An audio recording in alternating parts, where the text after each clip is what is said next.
So I've been excited about how the music industry could be turned upside down by blockchain technology and NFTs. Today, I'm going to give a brief overview of one of the most exciting and revolutionary platforms that I've come across, some development in this area that really got me excited. It is a platform called Formless and its underlying share protocol.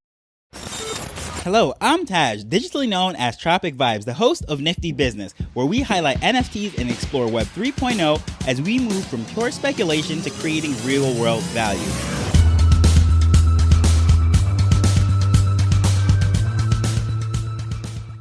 For you to fully appreciate this platform and how it came about, I have to give a little bit of backstory about the founder, Brandon Torrey. He came from humble beginnings, rough neighborhoods, and not the most likely background for a tech founder. However, I have to say he is a genius. If you listen to him talk, it just blows my mind how he makes the most complex technical thing seem like it is basic, everyday happenings that do not require his level of intelligence.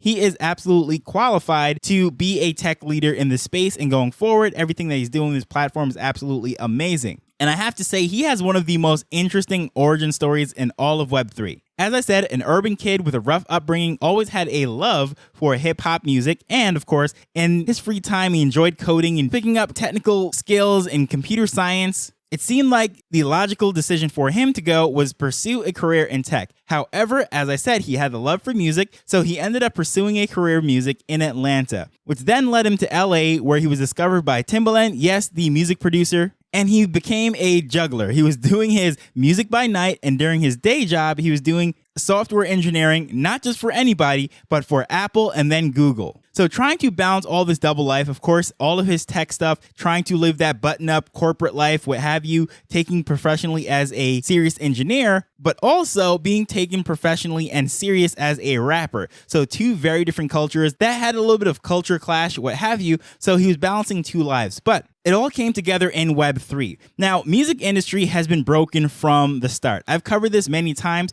especially going all the way back to episode number 39 when I spoke about Yoshi drops, and it would start to get really excited about all the NFT potentials within Web3 and how it could really revolutionize this thing. And I always talk about taking the starving out of the starving artist. That is nothing new. That is not my term. That is something that always is said within this space. And that is one of the groundbreaking things within Web3.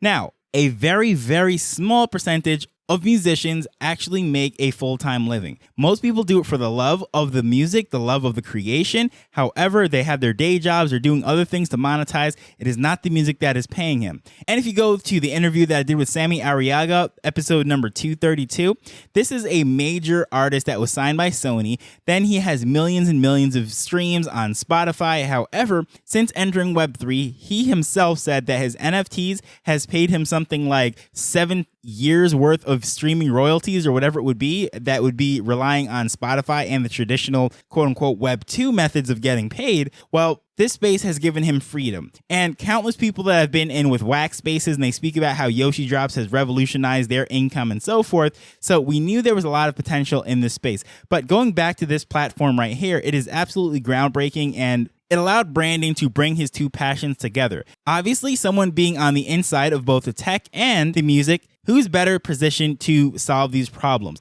He saw that the industry was absolutely broken. The tech did not necessarily line up with it because there were some limitations with NFT music and the platforms as far as compatibility. And of course, the consumer that is very much used to their Spotify and their other platforms, trying to get them to go over and get MetaMask and NFT wallets and so forth is just something that was a barrier to entry for a lot of people. Not to mention the artists. For them to produce, it is just very difficult. Then payment, getting into crypto, all of those things. So he looked at this area and said, well, how can I empower the artist to create and be able to make a living and keep that control without giving it up to the platforms or the record labels? Because at the end of the day, in the traditional model, those are the people that hold the real power. So Formless is the company that he's formed to solve that problem. And the Share platform is just absolutely amazing because it allows the creator to actually set their own prices. So the traditional model of, let's say, a Spotify is the artist is paid a fraction of a cent for each stream that they have. And there's a lot of documentation from countless artists saying that they're not being paid enough. And it's like Spotify, these massive tech companies and the record labels, they're the ones who are benefiting. And despite having millions of streams or whatever, they can't make a full-time living. So one of the alternatives was to put the music on your own website However, this has limitations because number one,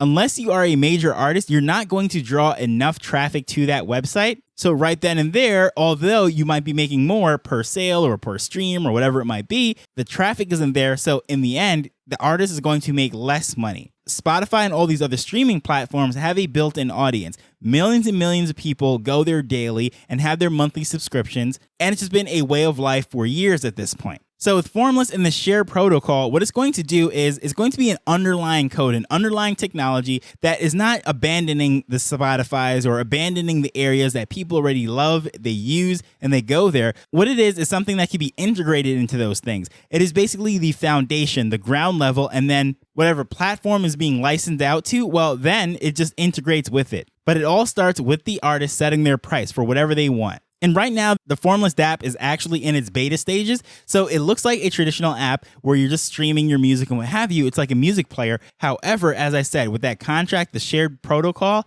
it is going to be able to be decentralized. It could be going anywhere. So it's not just limited to this one app, is what makes this very interesting. So the music that is in Spotify or the music that an artist might have on their own website, it is self-containing. It can't really go anywhere else. However, these contracts are always linking back to the song and allowing it to integrate in these various platforms. This is very interesting, completely different way of looking at this. And I'm trying my best to simplify this because, as I said, it is very technical, but I just love how Brandon actually speaks through this and just makes it sound so simple. So if you really want the full details, all the technical jargons and what have you, I'm going to have links to the white paper and the frequently asked questions and all that of the actual protocol. So within this dApp, there is microtransactions, and which is something that is really not possible with Ethereum or many of the cryptocurrencies for that matter, because the transaction fee itself makes it not practical to do a 30-cent transaction or whatever it might be. In the case of this, we're using the traditional payment methods that people have been using now for pretty much a decade. Apple Pay and Google Play, that is already on their phone, and that's something that they could use their debit card, credit card, link to bank account, or whatever it is to make the payment. So some of the examples that I'm seeing right now on the platform is an artist has a lifetime license up to one of his songs. It's actually a music video.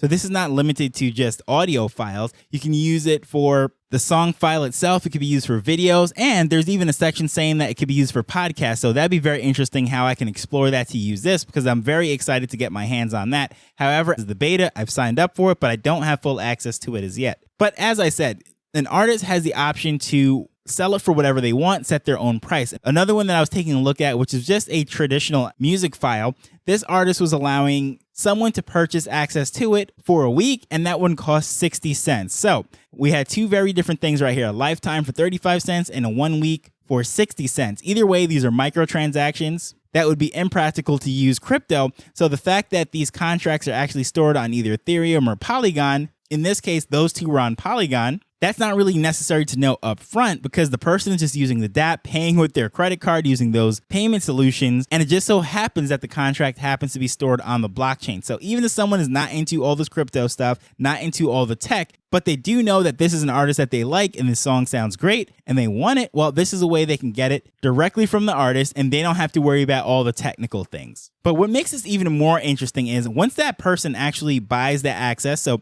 let's say someone gets a 1 week access for the 60 cents, that contract is going to be placed on the blockchain, and essentially it is an NFT. And as we know with NFTs, the holder of it can either consume that information for themselves, it could be resold on the open market, but what makes this interesting is it can actually be basically licensed out. It could be sublet to another app. So for example, let's say Spotify or one of these other streaming apps integrates the share protocol to it. Well, if someone has the license or the rights to that particular contract via one of these NFTs, well, then they could sublet it out at whatever price they want to another app. So just using simple numbers, let's say someone gets one of these contracts. Let's say it is a 1 year contract for $1. They're very good at marketing. The artist is not. So then they negotiate terms with another app, let's say music streamer, I just made that up, and they agree that it's going to be sublet for $1.50. Well, that person that negotiated that deal, they're going to get their 50 cents. But guess what? The artist, that initial $1 that was allowed to go out for however many streams or whatever it might be, well, they're going to get their dollar as well.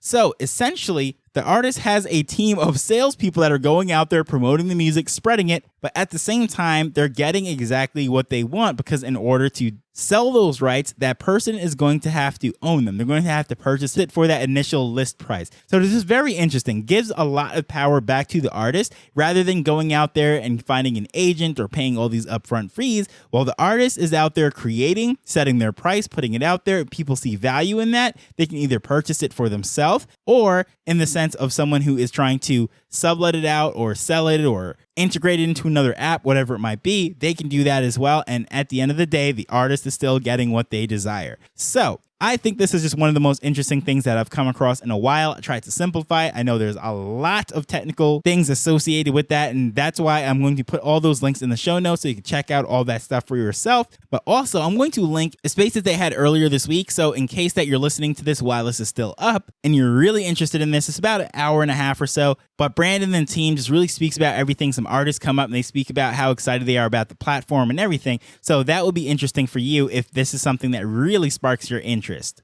I would love to know what are your thoughts on all of this. Please feel free to reach out to me at Tropic Vibes on Twitter or using the traditional methods that are in the show notes. But as usual, I just want to thank you for taking time to listen to this as we're learning and building Web3 together. So until next time, later. The Nifty Business Arrow is not investment advice. It provides insights and information within the space. As with anything, please do your own research before making a decision whether you're making an investment or a purchase.